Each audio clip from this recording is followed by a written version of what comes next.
Hey, everybody, Karen Anderson here with Aortic Hope for this week's live weekend review. This will actually be, I guess, pretty much the majority of the last week of the month of September, which was Aortic Disease Awareness Month. Very, very busy month, very exciting time, lots of stuff happening. But before we get started in reviewing last month's information, or last week's information, please click like, please click subscribe, click that little bell so that you're notified when we go live, because we're actually going live tonight and tomorrow night. So 2 times this week, we're going live on here with events that you can participate on here on our AHTV YouTube channel. So like, subscribe, click the bell. This way you don't have to really remember. You'll just get a notification, then you'll know to join. Tonight is with Doherty, Chella, Keene, and Associates, and they are a law firm that specializes in how to navigate the Social Security disability process. And it's a favored event because they really explain a lot about this process, which slowed down exponentially after COVID. And I'm hoping we hear news that maybe they've sped up the process a little bit, but we'll find out. And they take you through the differences between SSD, SSI, lots of nuances and differences, and really kind of try to set your expectation, and most importantly, explain to you why it's important to utilize a law firm. Whether you use them and they are nationwide or anybody else, this is a great one to sit in on if you're here in the States. So let's get started. So last Monday, we were talking about Hope Mail. Now, Hope Mail is something that was started, back in 2016 or 17, and it was all by accident. Someone was celebrating a milestone coming out of surgery. I was still so new to everything with aortic disease, and this was just a Facebook page. It wasn't a nonprofit. We were still using a lot of GoFundMe to raise funds. And so I had just taken up loom knitting. If you don't know what loom knitting is, it's like a round plastic loom. And you can make all kinds of stuff, scarves and hats. I have a lot of scarves and hats in my house. But I saw a YouTube video how to make a heart-shaped little pillow. Excuse me. And it was very challenging, but I did it and I stuffed it the whole 9 yards. And I sent it to this person. And then lots of people found out about it. So I did a couple others. And then I realized quickly, I'm not going to be the knitter. That's not happening. I'm not going to knit my days away. So we did it as a we did it as a one-time thing, and realized that there was this need in the community that people were having these milestone anniversaries or aortiversaries go unrecognized. And I know that I talked with my therapist about it, and they said your family members don't always want to celebrate every single year of your aortiversary because it just brings back horrible memories for them. I mean, we live with this every day, whether we've had elective surgery or not, and it's not necessarily something they want to live with every single year in remembrance. So celebrate with your family maybe every 5 years. Okay, but what happens in the in-between? And I know I wanted to have some recognition of my special day. So we created Hope Mail. We raised the funds. We purchased a few items. I think our first items were heart-shaped stress balls and keychains that were flashlights. Those were our first items. And we allow people to sign up to this day for this initiative, which is free to everyone.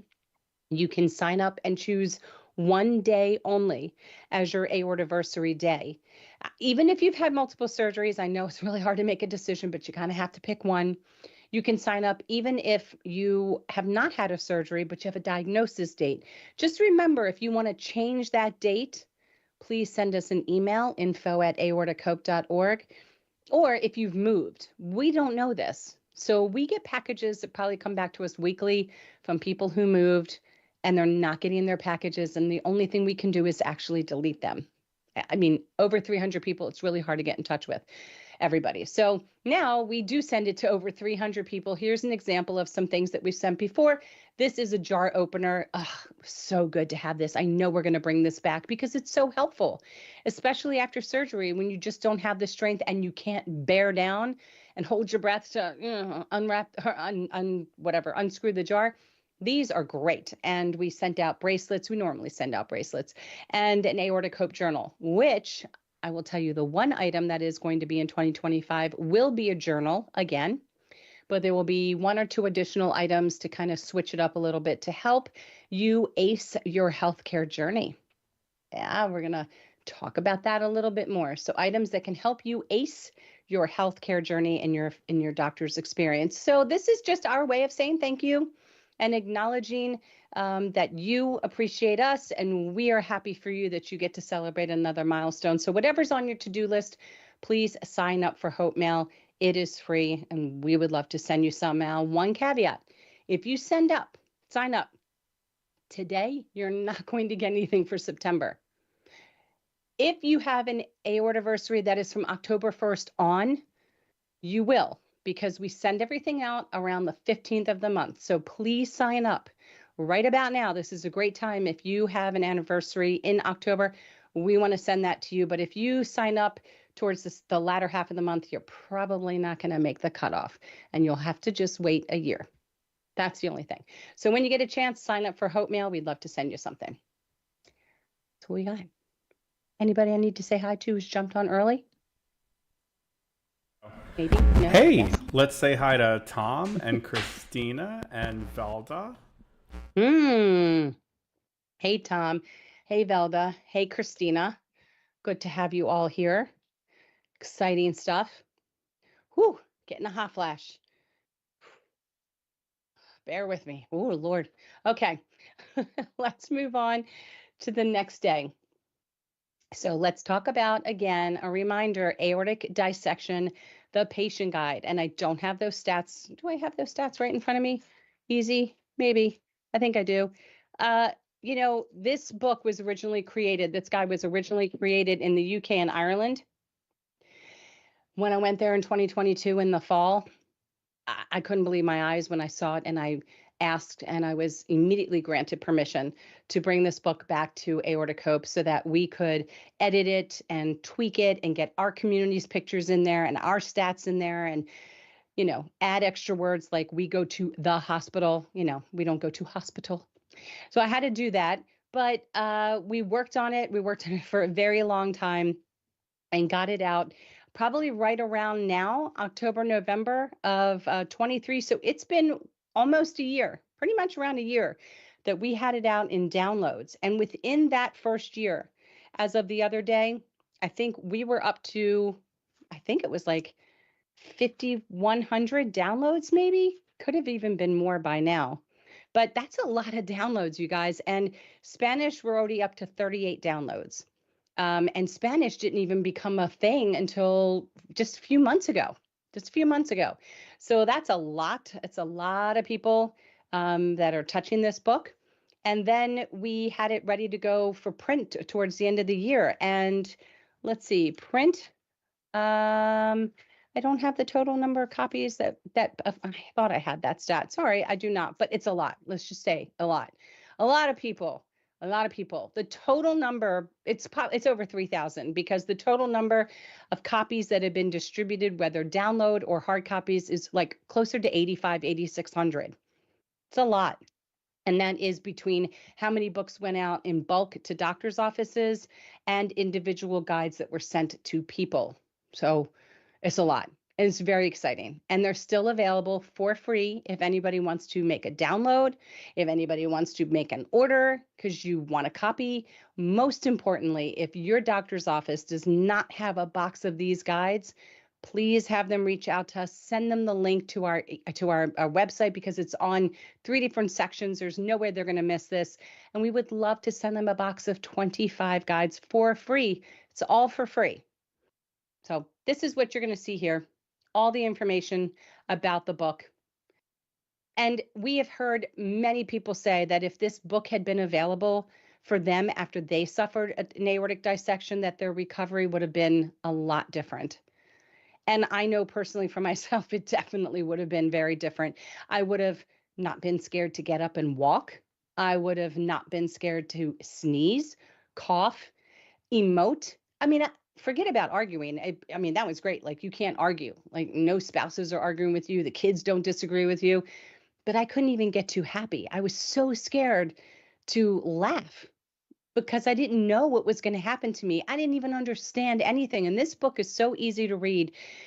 It really explains everything from what is an aorta. And in the time that this was written till now, the aorta has already been deemed its own organ.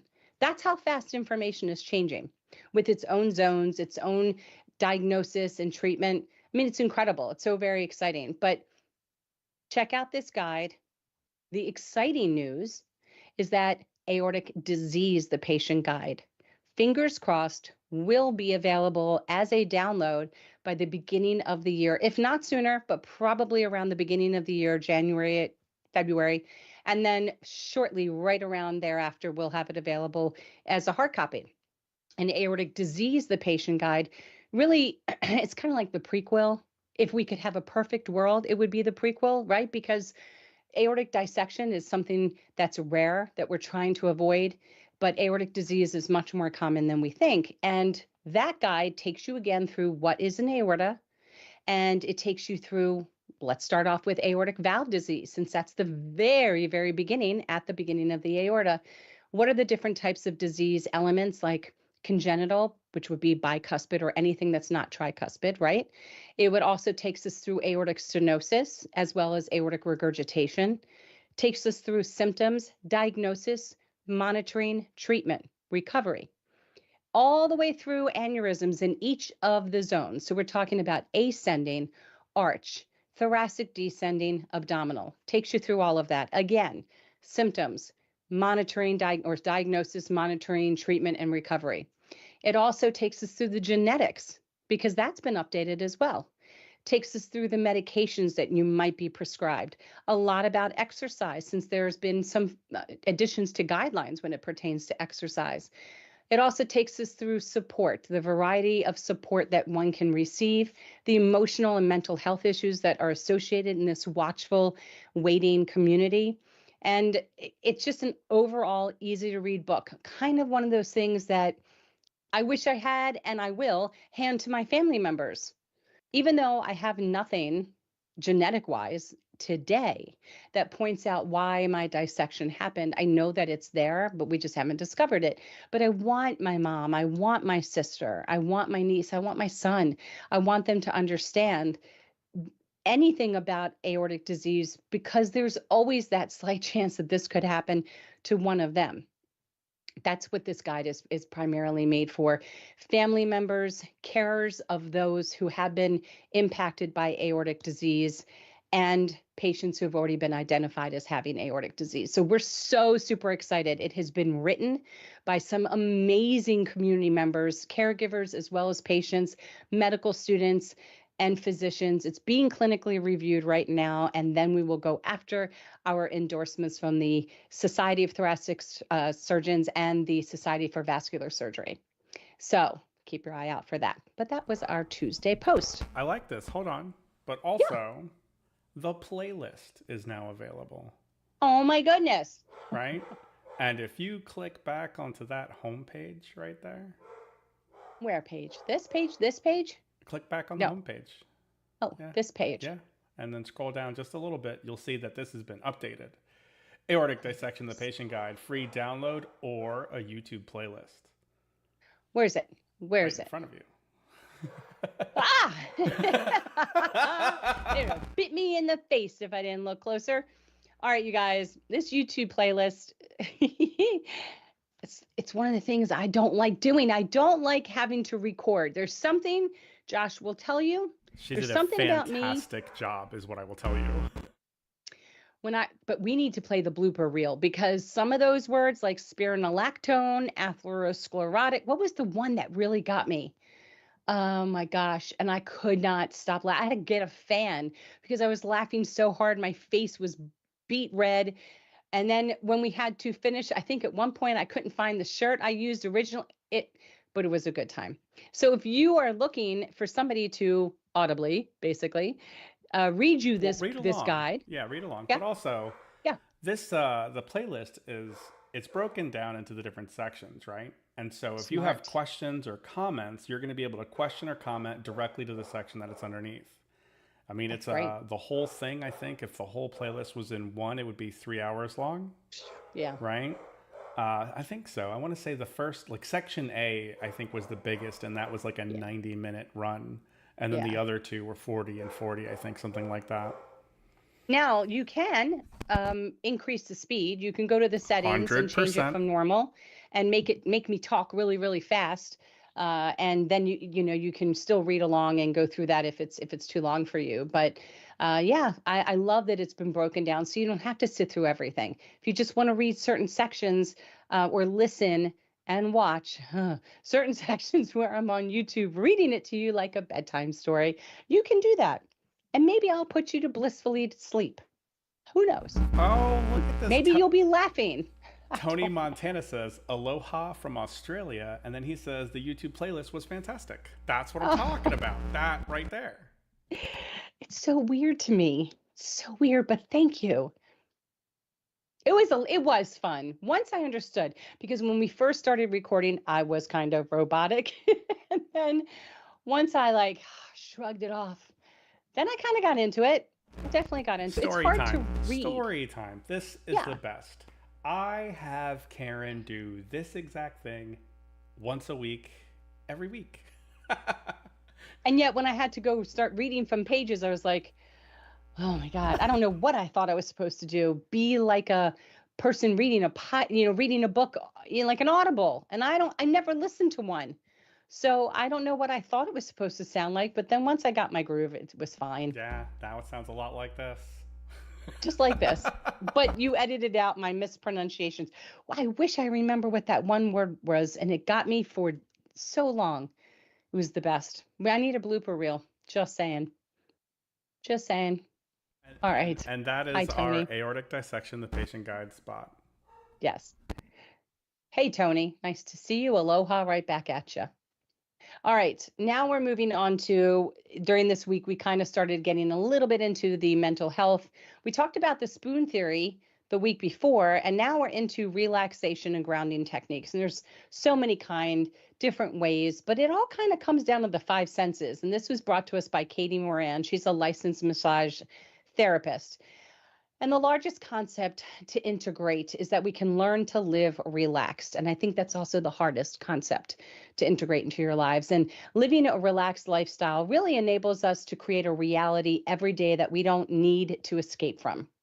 And constant input from the universe, society, and our own self-care choices can contribute to our wellness or our unwellness. So here's some options for living a more relaxed life.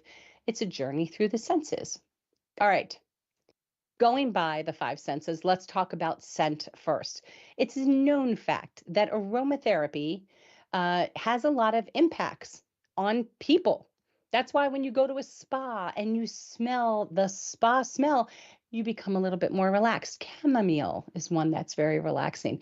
When you go to someone's home and you smell apple pie baking, might bring up lovely memories. Scent is very crucial, and scent can really impact a person from your personality to your anxiety, etc. So sedative aromatherapy is not ones that knock you right out, but things that might help you when you sleep would be chamomile.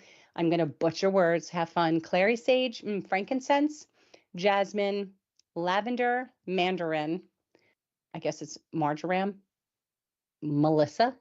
I don't know if that's a misprint. Not too sure. Neroli, rose, valerian, and I guess is it ylang ylang? I'm assuming the Y is silent. Gets me every time. So a lot of times you might go to like Hilton Hotels offers these sleep pillow sprays. That's also chamomile, and it's to help you relax. I think a little bit goes a long way, but if you're feeling stressed out, a lot of people sell these aromatherapy oils for you to just kind of keep around different rooms, or the what is it? They're diffusers, diffusers, etc.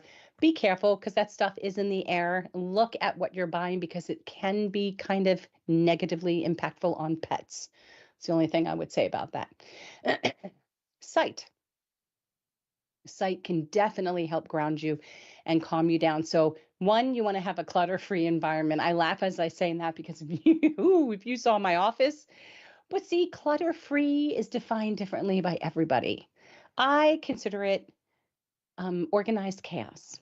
And that's how I like to operate. Because once I start putting stuff away, I still cannot find my car keys. Before I left to go to Europe, I have absolutely no idea. Not the car, the house. There's someplace, but I put them away to try to become organized and clean up, but I don't know where they are. So that's a problem we'll deal with. But you kind of want to create a space, an area that might be clutter free and experience nature. So whatever that is that you like. Some people like beach scenes, ocean scenes, forest, that kind of nature, mountains, whatever it is. Pick a scene and maybe print it off and put it someplace where you might be. And if you're experiencing stress, you can just divert your eyes and kind of zone off for a little bit and daydream with that.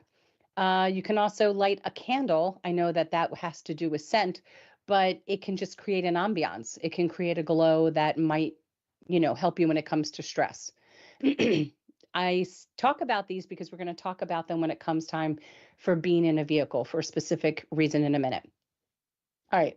I think that's supposed to be a tongue. I don't know. All right. Taste. Taste is another one of your five senses, and changing the way that you alter that can help you ground yourself and de-stress and reduce anxiety. So, ambiance and calm consciousness when eating. You don't want to, okay. I know a lot of people like to sit in front of the TV and eat while they're sitting there. However, your mind will start to connect eating with TV, which is just creating busyness in your head. So there is something to be said about sitting at your table, creating that calm space so that when you eat, you can actually enjoy the food. You can go slower. It forces slower eating. Plus, if you're watching movies that have scary movies or mysteries or crime, okay, you can't tell me that your gut's happy when bullets are flying and people are jumping out. And no, that's not calm. You want to eat and savor what you're eating and be in a calm environment. A routine of when you eat and regulating how much you eat is also very important. Trying to stick with the same time schedule, trying not to eat too late in the day because that can agitate you, especially if it's something that requires a lot of effort to digest, or if it has any kind of caffeine. Now that's going to stimulate your mind. That could produce extra blood pressure, and now your anxiety is getting spiked. So something to just consider. Eat a balanced diet of anti-inflammatory foods. Not necessary for everyone, maybe more necessary for other people, something to consider. I'm not a physician, I'm not a dietitian, nutritionist. This was just part of the things that she shared, and it's something that you can look into and decide what would be involved with an anti-inflammatory diet. But again, I think, eating steak at 9 o'clock at night, I know personally the digestive system works very hard to digest that meat, the red beef, and that could keep you up later and could create stress. And drink more water. As a society, we're not drinking enough water. We're drinking tea. We're drinking things that technically it's a fluid, but it's not straight water. You want to drink more water. Okay, let's talk about touch. That's another sense. So, abhyanga or self-massage helps to gently move lymph in towards the lymph nodes. So you want to use an oil that feels good as far as its viscosity and that smells good. Something that you would enjoy that would make you feel more relaxed and less stressed, and move from distal, outer to medial. So when we talk about self-massage, a lot of times people do and they don't even realize when they're stressed, they might just swipe across. You see a lot of people saying like they're swiping across their brow. That's a form of self-massage if that's self-soothing. Try saying those words fast. Self-soothing. Restorative yoga, practice moving into comfort, rest, and digest. So she's very much into yoga. I particularly do not like yoga. That's just me. I do like water yoga because I don't have to do that downward dog, which makes all the blood rush to my head and it hurts. I mean, it physically hurts. Reiki is another great tool for relaxation. So Reiki is just based on energy and no actual touch. But there are a lot of people that are very sensitive to feeling energy. My father and I used to always play a game. We would move a finger over the bridge of the nose without touching us and have to guess when the person's finger was right over there, because I can feel it without being touched. A lot of people can. That's an interesting spot. So that would be physical touch, finding something that you feel grounds you, makes you less stressed. Actually, you can combine a lot of these, and we'll talk about that in a minute too. Sound. Sound is the last one we're going to talk about. And the first major sound would be positive self-talk. Talk to yourself. Give yourself affirmations. Stand in front of the mirror, make eye contact with yourself, and say something great about yourself. I talk to myself every day.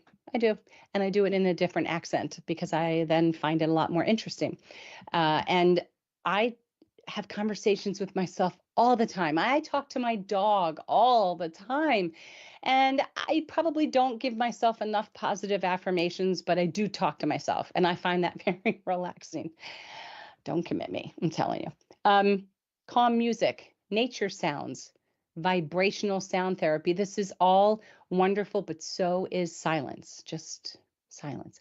I don't enjoy silence because I hear noise in the silence. I'm anticipating a sound. So for me, straight silence, it's very stressful. So it's at night, I sleep with earplugs because I hear in the silence. When the plugs are in, I hear very little and I'm not thinking about it. So first, let's talk about the car that I mentioned.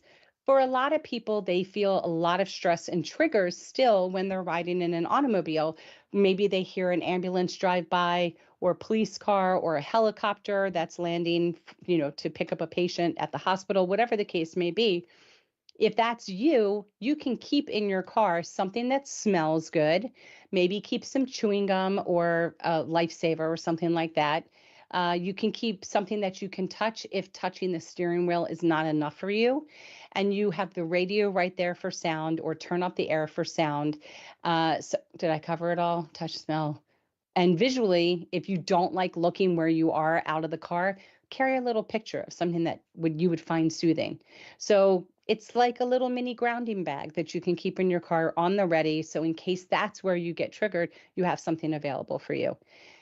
In addition, you can combine any of these. So it is a known fact, I don't have the stats, I'm not a doctor, blah, blah, blah, that if you are going to go outside, people often suggest taking off the shoes and socks and planting your feet firmly on the actual bare ground, not the concrete. Let your feet actually touch nature.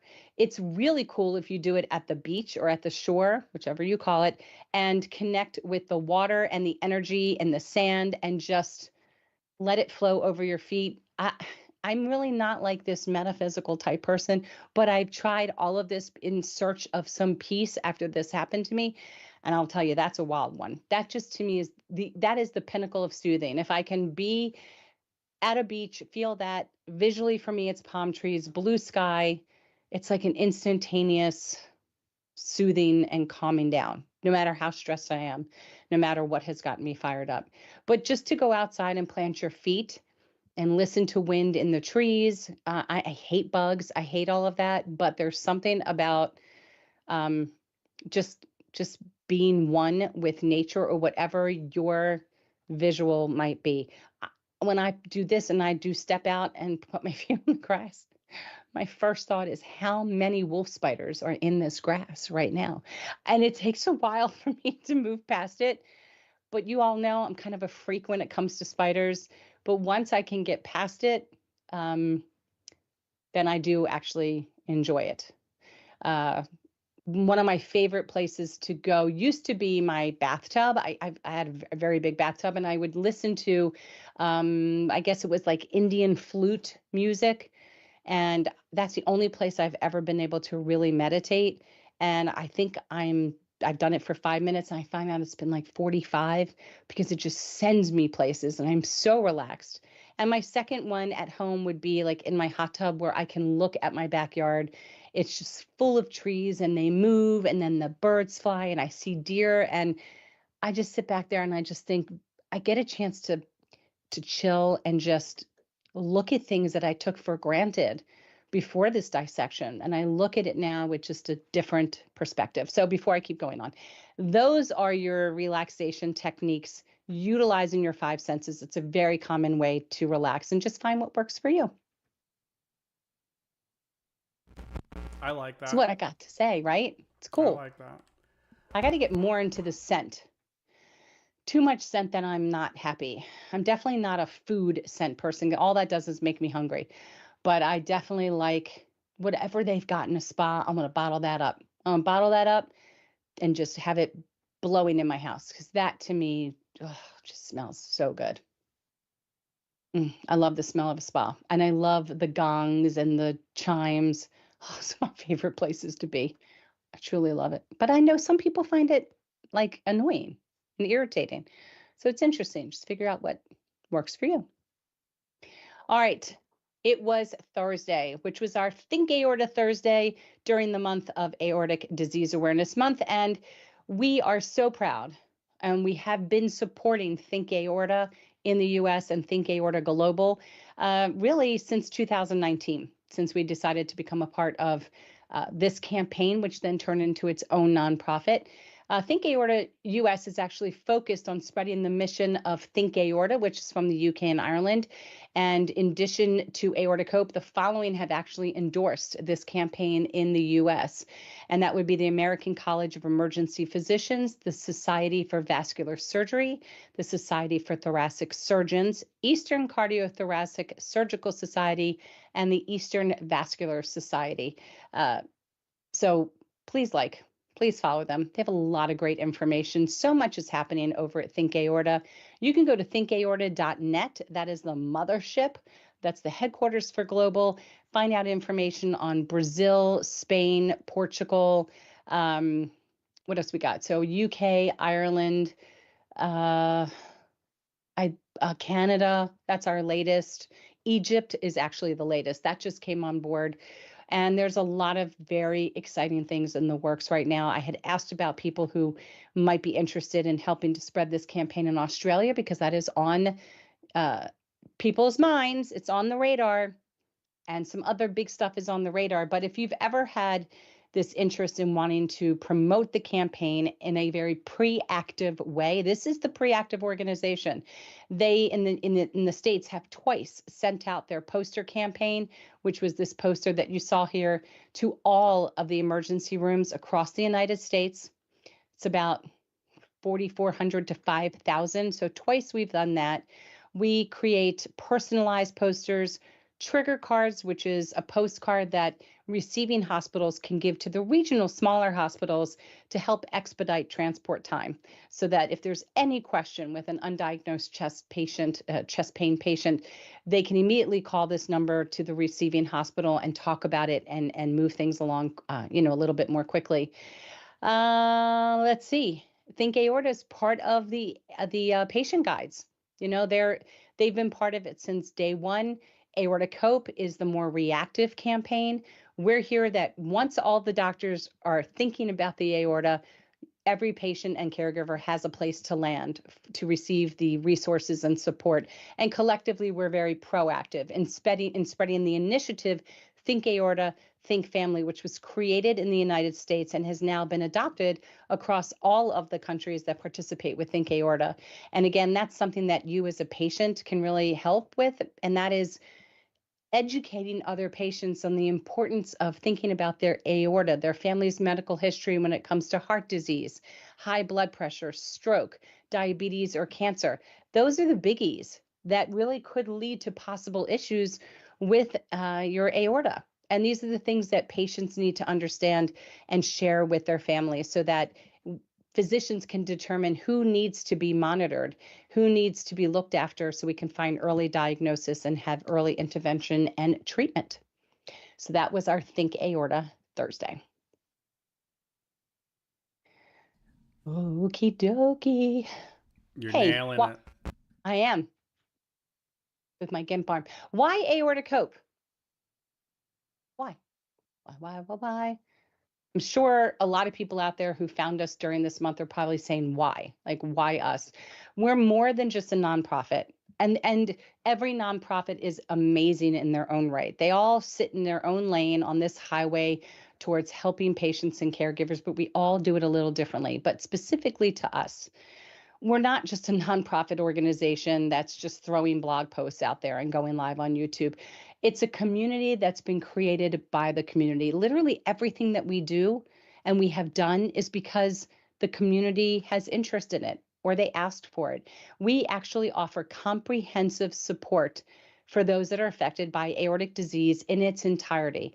We do not focus our attention only on thoracic aortic disease or only on abdominal, or only on heart valve. We focus on the entire thing. And it's not because we're a glutton for punishment, it's because it is one vessel, it is one organ, and each part needs time and attention.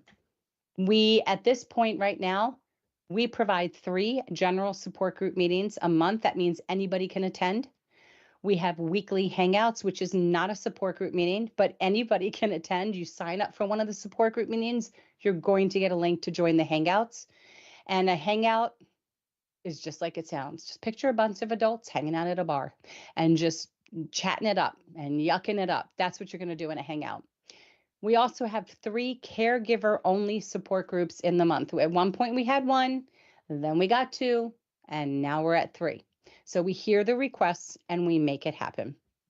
We have a bereavement support group meeting every other month. Our next one is in November, and you can see then it'll start back again in January. We have a Spanish language support group. Yep, we do, because we put out the book. Slow growing, but as we're able to spend a lot more time at these conferences sharing with the physicians that this is available, we're going to see that group increase its participants. I know it happens. We have live Q&As on our AHTV YouTube channel. These are interactive. So like tonight and tomorrow night with Dr. Tyler Warren, you have a chance to chat and ask questions of the people that are participating that I'm interviewing online. This is your time. I just pay attention to the different pages on Facebook, and I listen to the concerns, I listen to the crazy questions, and more importantly, the crazy answers, and I bring them back so we can get the right, accurate information. And hopefully people in these pages are paying attention, but you have an opportunity to ask your own questions as well. The information provided is not supposed to replace what you've been told by your own physician, but maybe it helps you ace your healthcare journey. Maybe what you're hearing helps you advocate for yourself and communicate and educate your physicians on what you're learning and ask if it's applicable to you. Okay? We have survivor stories. Oh my gosh, these are great. These are by written form, pre-recorded video, or going live like this, which gives you an opportunity to answer questions from the community. When you tell your story, it is so validating to those of us that are listening. It's incredible, and it will be therapeutic for you as well. Possibly emotional, but we like emotion. That works because that's what we're feeling as well. So consider being part of our Survivor series. We have an Ask a Doctor series by the generosity of Dr. Siddharth Prakash out of UT Houston. He joins us every other month. The next one will be in November, and he takes about 2 to 3 hours of his time on Facebook answering your questions live. What do? I'm on YouTube with my sidekick, Terry, and we're reading those questions and those answers live and taking your questions via YouTube and typing them in on Facebook and then reading them back to you and telling you the answers. It's a simulcast, and it's exciting and it's fun and it's fast, but you have an opportunity to participate in that as well, or ask an anonymous question. Beyond all of that and all of our daily posts with accurate information, as I mentioned, we have this community. We have Qigong, led by a community member, survivor, Kevin Songer. He does this every Sunday at 12:30. What a great, easy way to move your body. Talk to your physician if you're concerned, but it's just slow, purposeful movements that are kind of meditative at the same time. If you've never tried it, you should jump in. You just watch it here on AHTV. And I think you'll find it to be a very blissful time at 12:30 p.m. Eastern. Oh, gosh, we have the Aortic Kitchen that's starting back up again in October. We will have 2 classes every month beginning in November. So in October, we're going to learn knife skills, sanitation, hygiene, the ways to prepare before you cook, have everything already diced and sliced and ready to go, which helps really relax your cooking time, and it doesn't make you so stressed out. That's the key. We'll also have an opportunity to talk to Chef Rob and talk to Mindy, his wife, who is a licensed nutritionist, I believe, and ask questions about swapping out ingredients. I have been asked to clarify that.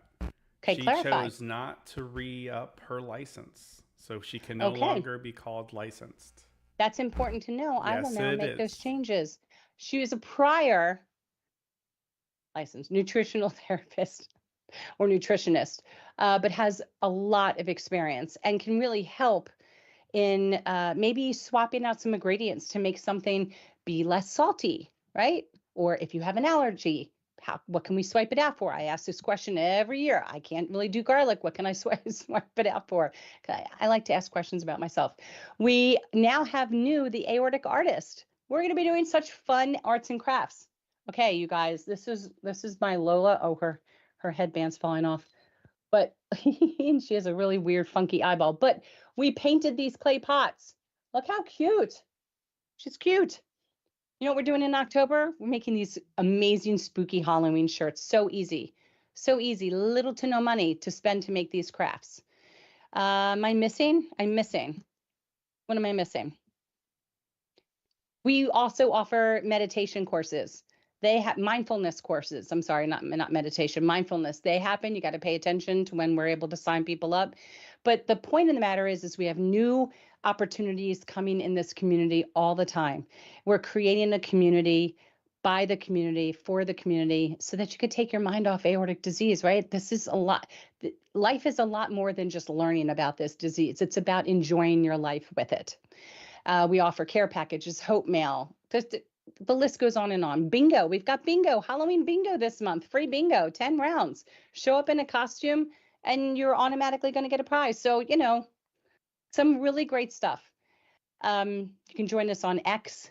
I still say Twitter, LinkedIn, Facebook with our 3 private forums, the Aortic Hope private forum, Caregivers Only private forum, and Grief Only private forum. Instagram, website. And yes, we are soon going to throw something on TikTok because everybody's asking for it and other people are doing it too. These are all the different ways in which we provide hope, awareness, and support. We have been connecting hearts one beat at a time since 2016, and we appreciate that we've been able to connect yours to us. So thank you. That's why Aortic Hope. There you go.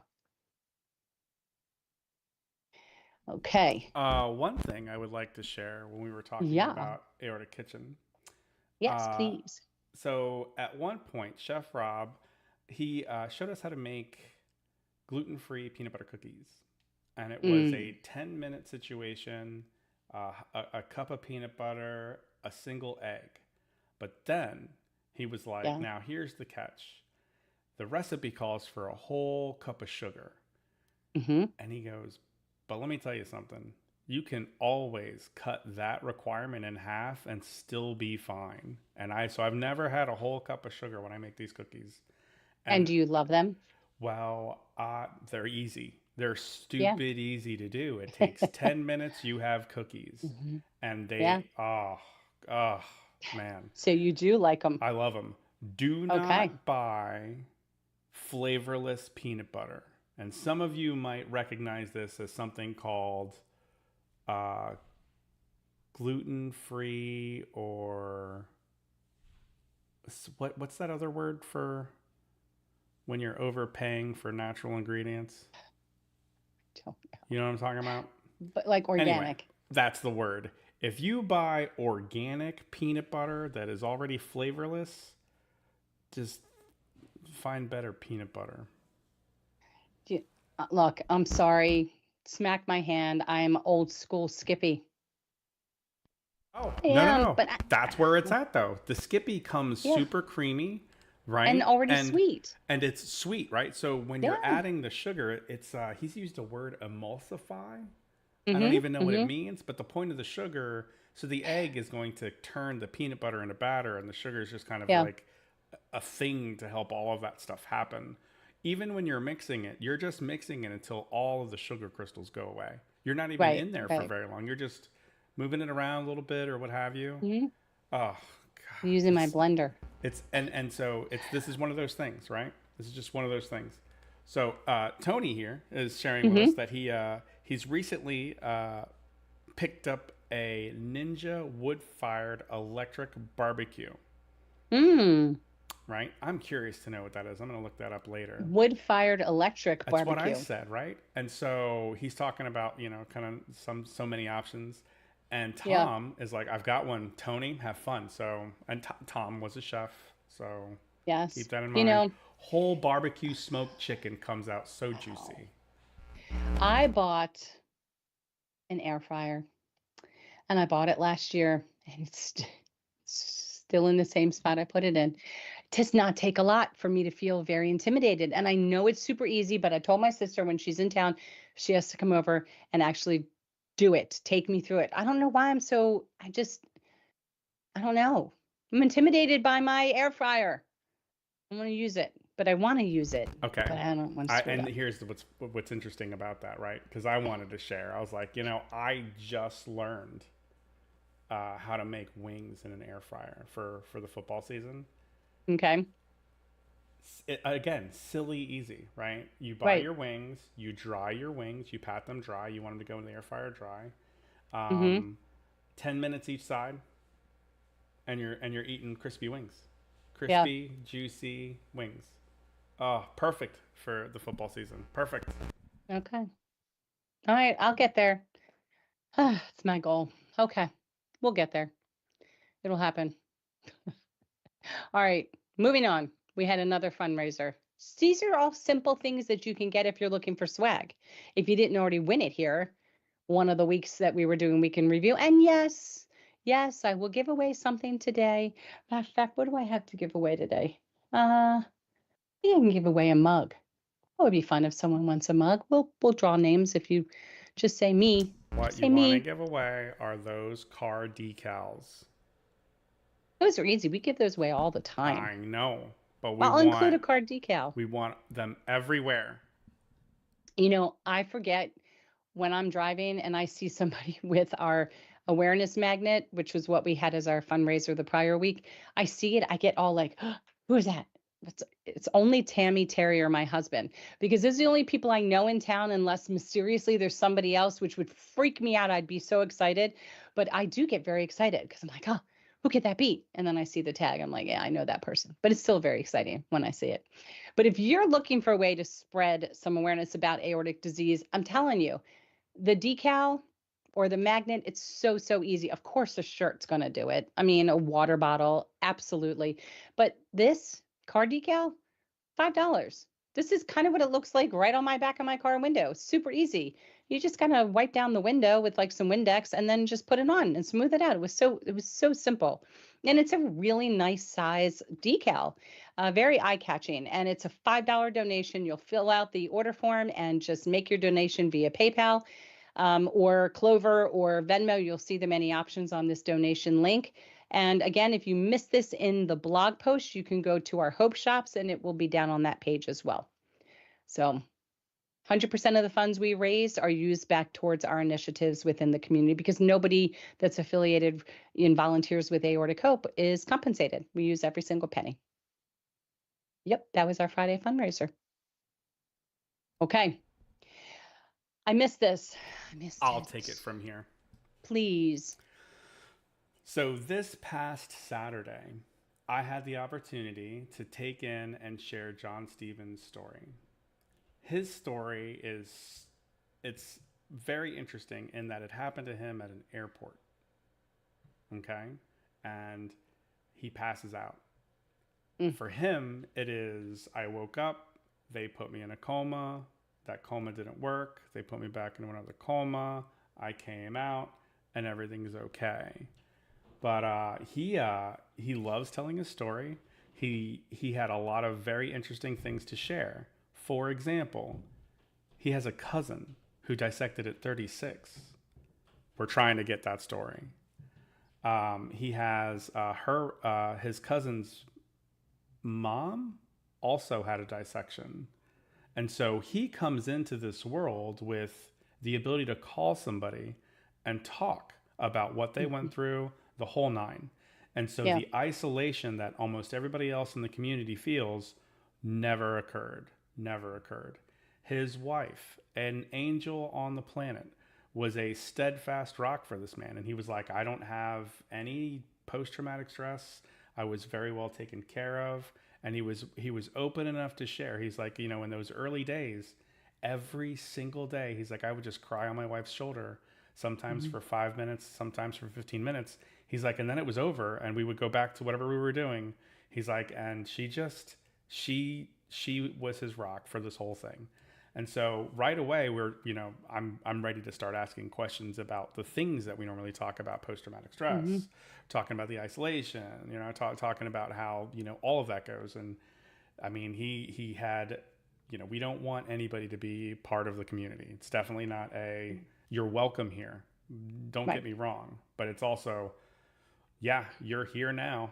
You know, that's really what that is. Right. But he just those blessings for him. That's a wonderful thing. Wonderful thing. Great story. Very engaging. He's got a dog named Dobby, which is, you know, a Harry Potter character. You know, he's great. He's a good man. Thank you very much for sharing your story, John. Thank you. I'm gonna have to definitely check it out.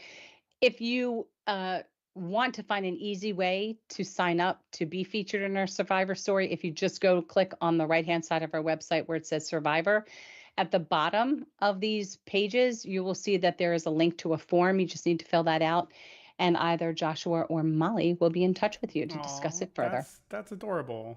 Scroll all the way down. What did I do? Scroll all the way down. What did we see? All the way down. Yeah. Keep going. I'm all the way down. So right there at the footer of every page on our website says Survivor Series. And then it says, it's also there share too. your amazing story. And there's a button, and you can get it to any page. I don't remember everything that we do here. There's too much that we do that I can remember everything. What can I say? I don't know. But it's there too. There you go. That's so funny. You making fun of me. Okay, whatever. That's fine. Fine.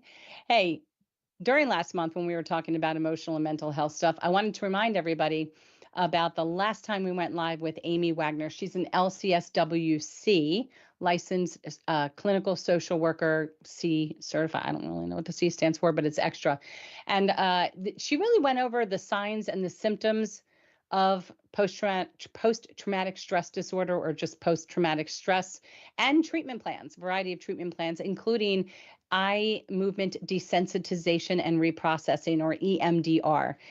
We will have another live event with her to really delve into this a little bit, as well as CBT, cognitive behavioral therapy, as options, because not every therapist does EMDR, which is paid for by insurance. It is clinically and scientifically proven to help with post-traumatic stress disorder, but check it out. Just got to click the link. She's been trained in many areas of trauma work, including EMDR and trauma-focused cognitive behavioral therapy. So many words, but you can click that link to that YouTube channel and check out the last time we went live. Hey, thanks everybody. We earned the 2024 seal for great nonprofits. Thank you. It is one of their top rated awards, and it is because of ratings that we receive and reviews that we receive by members in the community. You can always click on the link and it'll take you to that page where you'll get a chance to see what your other community members have been saying and how they've rated us. We really do appreciate it. Obviously, we work very hard as a community of patients and caregivers, trying to do our best to provide all of these services to all of you. So thank you. Now we have added that to our main page. All right. I haven't gotten rid of this yet because I'm trying to keep some stats on it. But let's check out and see what we have going on. So we have tonight our last event for Aortic Disease Awareness Month with the law firm, going over how to navigate through the disability process. Important one if this is something you're considering or you're trapped in right now and you have questions you want to ask. But looking ahead into October, the whole month is already up unless we add stuff, but we've already got a first support group meeting of the month, happens every Tuesday at 12 o'clock. All the times are Eastern. Then we've got our live event with Dr. Tyler Warren. He's going to really, Wallen, he's going to talk about what it's like to be, what was it, doctor of osteopathic? You I can't remember. tell me this every so often, and I forget it literally immediately after you tell me. Every time. It's a DO, so it's doctor of. I think it's like, it's not homeopathic, so it's osteopathic. Yeah, but there's a difference, and he's one of very few that specialize in aortic surgeries and aortic disease. And it'll be interesting to get his take and his perspective on what it's like to be a DO and a DO that specializes in AD, his initials. So, and he'll answer your questions about anything AD related if you join us tomorrow night at 7 p.m. Then we have our support group for our Canadians. What do I say? Like, I don't remember what they say. Yay, something. You mean Okay, Velda will tell me. Yeah, sure. That sounds good. We get to start back our series for Therapeutic Thursdays with John Quick, who is a community member and a therapist. Again, everything that you hear in these meetings are not meant to take the place of any type of therapy or suggestions by your own physicians. Just take it back, mull it over, and use it to help you ace your own healthcare journey. Hangouts every Thursday at 2 p.m. Caregiver support group meetings. We have our first one coming up next Saturday at 10 a.m. A lot of caregiver support group meetings. We have the arts and crafts with Diane Bishop. That's coming up on Wednesday the 9th. All the information on the items you need to purchase to hang out with us and make these Halloween items with us are already online, and she is a ton of fun. And if you don't want to make the craft, I suggest you still join us because you will laugh and have a great time. Then I still need information about the kitchen, so we'll talk about that soon. And we have our Spooktacular Bingo event that is coming up on the 29th. Again, we love when people show up in any kind of costume because you get to win a prize. And we have 10 rounds with the prizes valued up to $50. And it's a really, really, really good time. And that's what we have for the month. A little bit lighter of a month, considering we did so much in September. But there's a bunch of fundraisers happening from some community members in the month of October. So we're pretty busy. Let's go to, what's our next one? Our next one is our end one. It's the end. We're at the end. Yeah, we're Let's at the give end. away. Let's pick somebody. Donna here says that Friday night she went to the ER and she found out that she has a mitral valve that's messing up and the root valve is leaking. Her aortic root valve is leaking. Yeah, so is mine. Yeah. It's been leaking for a couple years, right? What about the mitral valve? What is that? Mitral valve is one of your 4 valves, and it's so normal. A trace regurgitation is so normal, so common. And the more we age, the more I found that patients talk about that they're diagnosed with that, even mild. I don't know at what point in the other valves, like I think there's a pulmonary and there's I always forget the other one, starts with the T. I don't know at what point they work on fixing any valves, but one of the most common outside of aortic, because this is one we talk about that sometimes needs to have some kind of repair, I've always heard is mitral. So it's fairly normal. It's just, I don't know if you're at the stage where you're still going to just be watched, but yeah, if you are, you just monitor yourself for any kind of symptoms you might actually be having. Versus ones that maybe you think you have now because you've been diagnosed with something. But typically, I think you can talk to your doctor. Maybe symptoms could be shortness of breath, fatigue, some fluid retention, that type of thing. I don't know which one causes which one, but yeah. Yep. It happens. Yeah. But the interesting thing about valves, just so you know, is they can go from like mild regurgitation to trace. They can get better if it's a matter of blood pressure control. I had mine go from like trace to moderate, back down real quick to mild. 3 months later, it was back up. Then 6 months later, it was back down. I've just been steady at moderate regurgitation now for 2 years at least. And once it's steady, it's probably not going to go back. So what you're saying here is it was worse. There was no change to medications, and it relaxed. Oh, there was. No, there was a change. Yeah, no. So mine got worse, and then we did change my medication. I had much better blood pressure control, and then it got better. It's not like an aneurysm, which once they grow, they don't shrink. But it did get better. The valve did kind of stop being so flappy because I had lower blood pressure numbers. And then it got worse. And it doesn't matter how low my blood pressure is, and it's low and my heart rate is low. It hasn't gotten worse from being considered moderate. I have about 40% regurgitation, 40% backflow. So, and I'm not ready for surgery yet. So symptoms won't kill you, they say. They're just going to annoy you. I just wait. That's I good go to back hear. every 6 months. Yeah. It's annoying. Tom says, I have a mitral valve clip, 2 years, feeling fine. That's great. That's awesome. And yeah. Donna says, I have all the symptoms. I looked it up. I had all of them before I went. Oh, I'm sorry to hear that, Donna.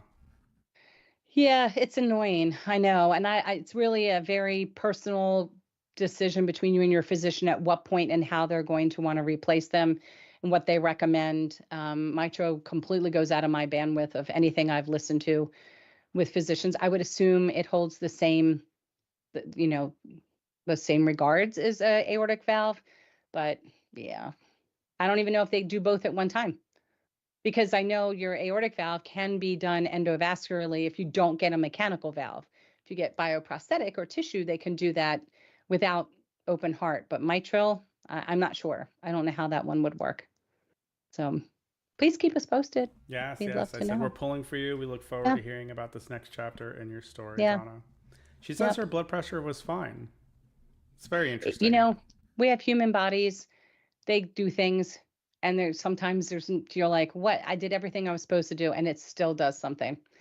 But with age, these valves will start to wear over age for people, not for every person, but for a lot of people, and even in younger people. But I would think that's probably genetic in nature. But even if you don't have a result, doesn't mean that you don't have something. You just don't have that result today. You could find something in 6 years, which you should go back every like 6 or 7 years because more genes are found in that time frame. So yeah. It really took maybe a year for that stance of yours to really sink in with me. That you could have a genetic disposition, but that doesn't mean that that's what it is. And that's weird because you hear it and you're like, but it seems like I have this thing. And it's like, maybe. And then you're like, get the imaging done because that's what's important. So absolutely. Get on the path, right?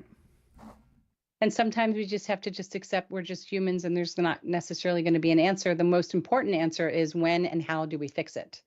That becomes more critical than what is underlying that we don't know, because you don't need a genetic diagnosis if you have children or siblings to treat them as if they have something. They can still be looked at by physicians and just assumed that there's something, which would be great. They won't have yearly scans, but maybe every 3 to 5, but they're still being covered. And you can still feel a sense of peace knowing that they're being looked at and treated as though they have something and they're on people's minds. And that to me is as equally as important. Right on. Yeah. And completely off topic, I want to congratulate Christina. Okay. Her grandson lasted 2 seconds at the youth steer riding at the youth rodeo. 2 seconds is not shabby. Think how long 2 seconds is. Like the only thing I can conjure up in my head is when I see like the videos of the little kids jumping on the back of a tiny little and that thing just hauls, and I'm like, that seems like such a good time for what that, But also he's a mighty hunter in training, and with very little training, he got himself an 8-point buck this weekend. Wow. Good for him. Him. Beautiful. Okay. Beautiful. All righty. That's all exciting stuff. Yeah. Mighty Hunter. Mighty Hunter. Strong like bull. All right. Do we want to draw a name who will win this mug and decal? Or magnet. You just let me know. I have to put some names in the wheel of names here. So be nice to these people for a second. Wheel. Names in the wheel. Yeah. So this ACE Your Healthcare Journey campaign, which was a brainstorm of mine at 2 a.m. when I wasn't shopping.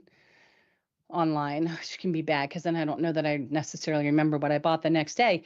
It was based upon our presentation that Dr. Ben Udelman and myself gave in Scotland. We had to come up with a campaign, a presentation about the patient-physician relationship. And you will see more about this because we just recorded this as a shortened version of our 15-minute presentation. And the concept is, and I think I've gone over this before, traditionally, most people have this view of a physician similarly to that of a teacher or of a police officer. You know, you see your police officer in a uniform, a teacher holding chalk, your boss behind a desk, and a physician with their white coat and stethoscope. And there's just certain people that you don't open your mouth or complain to or voice your opinions to too much, right? So something's wrong with you, you see the doctor, they tell you what's wrong, they tell you what to take or what to do, and you just go do it. And then if you have a problem, you call them back and you're rescheduled and you go through the same process, except that's not really sustainable anymore, especially not when you have Google Doc. I'm making that up, of course, but you have all these different things at your fingertips where you're learning and being flooded with information that might cause you to pause and want to ask questions. But if we call and we bother the front desk person, the gatekeeper, with constant questions or complaints about how we're feeling, they may not make our questions be a priority. They could push those down low. This is what we think. Does not mean that it's true. In addition, if we complain about a side effect or we don't like this medication or the treatment option and we want to ask questions, well, now we're complaining. We could be deemed a hypochondriac. We're disrespectful. We're challenging. So we have always traditionally just kind of kept our mouths and our thoughts and our feelings to ourselves. Not sustainable, not a two-way street for success, not going to be effective, especially with anything that is a major health concern or illness. So one of the ways to ace your healthcare journey is we have to understand what the healthcare journey is, which is everything, right? It's finding that doctor, the ease of scheduling, the empathy and patience from the other voice, you know, on the phone that's taking our call, understanding the doctor's appointment, the diagnosis, prognosis, treatment plan, recovery, medications, the who, what, where, when, whys, and hows of everything. And it's even paying the bill. Right? In this country, we want to pay the bill. We want to schedule an appointment that's not 6 months from now. That's all part of the journey. And we want it to be easier. And the ways that you can be scheduled for success with your healthcare journey is to learn how to ace it. And that means how to advocate, communicate, and educate. And to summarize, when we say advocate, we're meaning to be able to share your thoughts and your feelings, to be able to speak up for yourself, and in turn, have the physicians talk on behalf of our patients to other physicians, to be able to share the information. We need to be able to communicate. What does that mean? Are we communicating via text, via patient portal, via phone message? Whatever it is, we have to feel comfortable in sharing our thoughts, right? And then we want to educate. So we need to become educated about this disease element and be ready to educate our physicians so that they can turn around and advocate for us with our other clinicians. And that is not a power struggle. It's supposed to be a power balance. And that's your successful healthcare journey. And now I'm done. And now we're going to pull a name. I don't like that. Go ahead, Josh. We should have just recorded that. I did so much better than pre-recording before. Okay. She has just got a horseshoe up there. It's because she lives with these animals that wear horseshoes. Christina. Boom. That's a Rick Springfield song, by the way. Take me away. All right. Look at you go, girl. Mug in your choice. You want a magnet? Do you want a decal? Or do you already have that? And do you want a bookmark, magnifying bookmark? Do you want a squishy ball? You got a lot of choices. You can just say, send me something that's not a magnet or a decal, and I'll send you something fun. But you know what to do. You know the drill, Christina. She does. Jeez. Velda says, yeah. I think ACE is brilliant, Karen. Way to go. Thank you. Thank you. Also, I kind of dig it too. I missed a message that she had up earlier, and she said that she cannot wait for the next version of the guide. Me either. I cannot wait to see it either. The next version of the who? Aortic disease, the patient guide. Oh, yeah, me either. We got to pull together some more photos and stuff. We haven't started that point yet, that part yet, but we're still waiting. We've got a couple more days to get back everybody's final thoughts on the book, and we have until the 11th to get back some of the clinical reviews, but so far what's coming in is really good. And I'm most nervous about Gareth reading it because we got to read theirs, and now he is reading this from scratch. So, I want to make my counterpart, my friend, I want to make him happy. I want to make him excited to tweak it, to bring it to his countries, so I'm nervous. Christina says, mug, please. Mug, please. Actually, she says, thank you. The mug. You're welcome. Please. Yes. Just shoot me an email. You know what to do, and let me have your address. I just don't keep all these addresses, or I would have millions at my fingertips. They're stored somewhere, but it'll be easier if I just got it from you. All right, everybody. Thank you for hanging out. Thank you for participating and chatting with me. It's always a joy. This way I don't feel like I'm talking to myself. And do me a favor, click like, click subscribe, hit the bell so that you're notified when we go live. And also, hey, just share this, because I'm sure there's something in this presentation that someone will take away and find very valuable. And again, thank you so much for joining, and we'll see you later. I'm gonna see you tonight at the live event. So have a great rest of your day, and we'll talk soon. Thank you. Bye-bye.